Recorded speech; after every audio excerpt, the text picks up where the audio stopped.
Olá, que bom ter vocês aqui para mais uma das nossas análises literárias. Hoje a gente vai mergulhar de cabeça numa obra que é fascinante.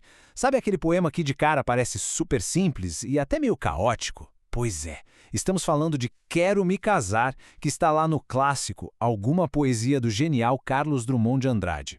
E olha, já vou dando um spoiler, tem muita coisa pulsando por baixo dessas palavras, muito além daquele simples desejo de trocar aliança, sabe? Então, vamos lá descobrir o que realmente está em jogo nesses versos. Para começar, os versos de abertura já pegam a gente de jeito por causa do ritmo. É quase alucinante. Ele diz: quero me casar na noite, na rua, no mar ou no céu. Dá para sentir a urgência absoluta aqui, né? A gente definitivamente não está falando daquele planejamento todo cuidadoso, de escolher a igreja, mandar convite, nada disso. O poeta joga uns lugares completamente inusitados, quase impossíveis para uma cerimônia tradicional. A pressa é tão absurda que o lugar simplesmente não importa. O que nos faz pensar: o que será que motiva de verdade essa busca tão ofegante? Para responder a isso, a nossa exploração de hoje vai se apoiar nas perspectivas geniais de educadoras literárias que estudaram a fundo essa obra. A ideia aqui é sair do texto literal, dessa busca frenética por uma conexão, e investigar o que está escondido nas entrelinhas, os subtextos físicos, históricos e emocionais da época em que alguma poesia foi publicada. Acompanhando cada detalhe, a gente percebe como um poema escrito há tantas décadas ainda consegue traduzir com tanta perfeição os nossos anseios humanos mais crus e urgentes. E o que é muito legal na análise da professora Lu Cunha é justamente essa dualidade. Porque, de um lado, a gente tem o que ela chama de urgência amorosa, aquele desejo literal e quase desesperado de casar logo. Só que, por trás da cortina, o verdadeiro motor dessa pressa toda é o desejo físico. Essa urgência disfarça uma necessidade tão forte que beira o que próprio Drummond chamava de amar amaro. Um amor meio amargo, mal resolvido, uma frustração que fica ali, camuflada nessa busca pelo casamento. A verdade nua e crua, o objetivo principal não é bem montar uma família, mas sim liberar uma satisfação física que estava ali totalmente represada.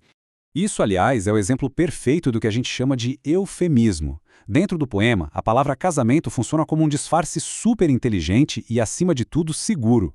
O Drummond usa esse termo para encobrir um desejo físico muito cru, explosivo e urgente. É quase como se a gente estivesse vendo aquela energia avassaladora de um adolescente, com os hormônios à flor da pele, sabe? Só que tudo isso embalado numa palavra que a sociedade engole sem questionar. Aqui, o matrimônio é só a chave para destrancar a porta do que o poeta realmente quer. E vamos ver como essa pressa toda ganha vida na prática. Repara bem na escalada do absurdo. Ele quer casar na noite, na rua, no mar e, por fim, no céu. Essa disposição para fazer a união acontecer em literalmente qualquer lugar, até no céu, entrega o jogo de vez. O foco definitivamente não é ter uma festa, cortar o bolo ou receber os padrinhos. A meta é uma satisfação física imediata e totalmente sem fronteiras. A geografia perde completamente o sentido quando a necessidade fala tão alto que já está encostando no desespero. Para a gente entender essa dinâmica direitinho, vale a pena dar um passo atrás e olhar para o contexto histórico da época. Pensa nas normas sociais, que eram extremamente rígidas. O casamento formal, com vestido branco simbolizando a virgindade, e a tão aguardada noite de núpcias era o passe livre, estrito e negociável da sociedade para qualquer intimidade física, salvo as raras exceções que ficavam à margem da sociedade, como as dançarinas de cabaré. E aí, do outro lado do ringue, a gente tem a rebelião do Drummond. O poema joga na nossa cara um desejo tão frenético que ele simplesmente atropela, ignora e ioniza esses cronogramas tradicionais que, vamos combinar, eram lentos e burocráticos demais. Essa rebelião ganha um ritmo que é puro delírio nos versos seguintes. A lista de noivas que o poeta procura entrega muito do estado de espírito dele. Ele começa com os pés no chão, bem ancorado na realidade, ele aceita uma noiva loura, uma morena, uma preta, qualquer uma serve, o que reforça que o foco ali é só o alívio do desejo, mas aí a coisa dá uma guinada vertiginosa e parte pro absurdo total. Ele fala em noiva azul, verde e até numa noiva no ar. Essa construção poética é fantástica, porque captura exatamente a mente de uma pessoa com tanta, mas tanta pressa, que as fronteiras da realidade começam a derreter. O que nos obriga a fazer uma pausa e perguntar o óbvio. Gente, por que uma noiva azul ou verde? Essa quebra na lógica não é um acidente. Ela é 100% intencional. É um momento exato em que o poema muda de marcha. De repente, a nossa análise deixa de focar só naquela rigidez histórica e na urgência física e escancar as portas para o campo infinito da imaginação e da liberdade do poeta. Essas cores totalmente improváveis são um aviso de que a gente acabou de entrar num território onde as regras do mundo real não mandam mais nada.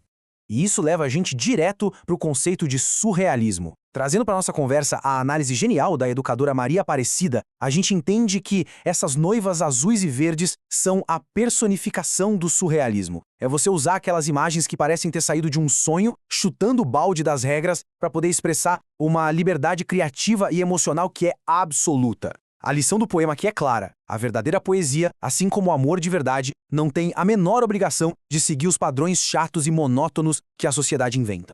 E essa liberdade toda atinge o seu ponto máximo numa citação que, olha, é deliciosa. Ele diz, uma noiva no ar como um passarinho.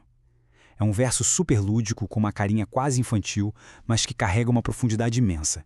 Ele está dizendo pra gente que o amor, o desejo e a própria inspiração poética devem ser exatamente assim. Livres, leves, desprendidos do chão e maravilhosamente criativos. Não é o tipo de coisa que dá para prender numa gaiola de convenções sociais ou contratos de papel. É algo feito para voar. Sintetizando essas ideias todas, a gente chega numa conclusão que é inegável. O amor exige coragem. Exige imaginação e, acima de tudo, uma recusa categórica em sentar e ficar esperando a permissão da sociedade para acontecer. Quando aquele sentimento genuíno, ou a inspiração poética, ou mesmo o desejo fervilhante batem na porta, eles chegam com o pé no acelerador. Eles pedem que as amarras sejam rompidas na hora, com a coragem de quem não tem o menor medo de pintar a própria realidade de verde e azul se for preciso. Tudo isso deságua naquele verso final do poema, que ecoa com uma força tremenda. Depressa, porque o amor não pode esperar. É como um lembrete afiado e definitivo de que o amor em todas as suas facetas, seja aquele desejo urgente da carne ou o voo livre e surrealista da alma, ele simplesmente odeia a sala de espera. O amor vive no tempo presente, no instante imediato, e ele exige ser vivido no exato milésimo de segundo em que dá as caras.